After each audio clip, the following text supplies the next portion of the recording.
Şübhəsiz kavcang, xo'toychang deganlarning hammasi jon g'izami yemeklik. Undaqda nemishqa şübhəsiz kavcang, xo'toychang deganlar jon g'izami yemeklik deb atilib qoladi. 2017-yilning ma'lum bir kuni kechda mundaq bir ish yuz bergan. Ya'ni bir jup ayol bolasini quchoqlagan peti "Balamni qutqizib olinglar" deb doktorxonaning jiddiy qutqizish bo'limiga kirgan. Ahvolni ko'rgan doktorlar ularning yeniq borgandan keyin balaning badanining muzlab ketganligini, nafsining to'xtab qolay deb qolganligini bayqab, uni jiddiy qutqizish uyiga ilib kirib jiddiy qutqizgan. Yarim soatlik jiddiy qutqizishdan keyin balaning yurak so'qishi asta-asta asliga kelgan. Ammo qizitmasi tushmay, aksicha o'rlab 40 gradusga yetgan. Bu ahvolni ko'rgandan keyin doktorlar balaning yaqinda nima yeganligini ota-onasidan so'raganda, balaning ota-onasi bala texi yeb bo'lmagan kavchangni doktorga ko'rsatgan. Doktorlar kavchangni tekshirgandan keyin qattiq qo'rqib ketgan. Chunki bu kavchangning ichida mushukning itining tuklarining borligini, yana orsiga yilim qitilganligini, bu narsaning asla bir yemeklik qatorida sanalmaydiganligini aytgan. Bundan boshqa doktorlar qalaymaqan bakteriyalar ichidan botulizm tayoqchi bakteriyasining avrishkisini topgan. Hamda balaning shu botulizm bakteriyasidan shakllangan botulizm zahridan zaharlanganligini aytgan. Bundaqda botulizm tayoqchi bakteriyasi degan zot nima? Nemishqa odatdagi bir kavchang balani shu holatga tushirib qo'ydi.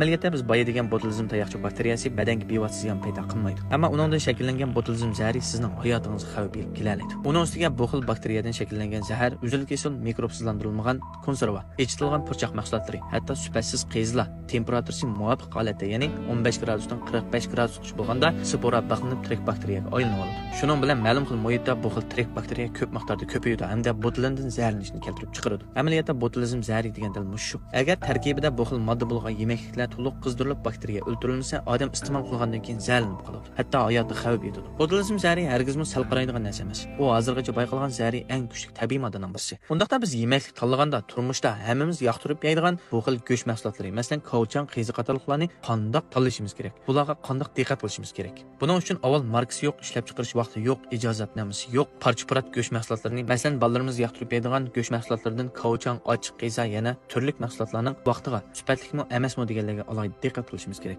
Agar men tanlash fursati berilsa, men Asra shirkatining quruvchisi Jabbor apandim boshchiligida saf tabiiy ishlangan tabiiyning mahsulotlarini oldin tanlash qilaman. Hamda sizlarga tavsiya qilaman. Chunki mahsulotni o'zim tetib boqishga, atrofimdagilarning bahsini qayta-qayta anglab boqishga haqiqatan tabiiylikni his qila oldim. Shunga sizlarga yeb yiqinglar deb tavsiya qilishni to'g'ri topdim. Bundan boshqa mahsulotga chirishdan saqlash qitilmaganligi mening oldin tanlashimning sababi bo'ldi. Yana birsiga semirib ketmasam bo'ladi, chiniq vatatdan deydigan do'stlar, nadiki shubhasiz to'qining mayda go'shini tanlab olmay, tabiiyning chirishdan saqlash qitilmagan, ochiq va zirtamlik eng sifatli ishlangan to'qining mayda go'shini tanlasanglar bo'ladi. Qolganini do'stlar mahsulot o'z so'zlaydi. Undaqda sizlar bolalaringlarning va o'zinglarning sog'lomligi uchun mushkilki mahsulotlarni tanlasanglar bo'ladi. Undaqda sizlar iste'molchi bo'lish suhbatinglar bilan bunda korxonalarni qo'llamsizlar yoki qo'llamamsizlar.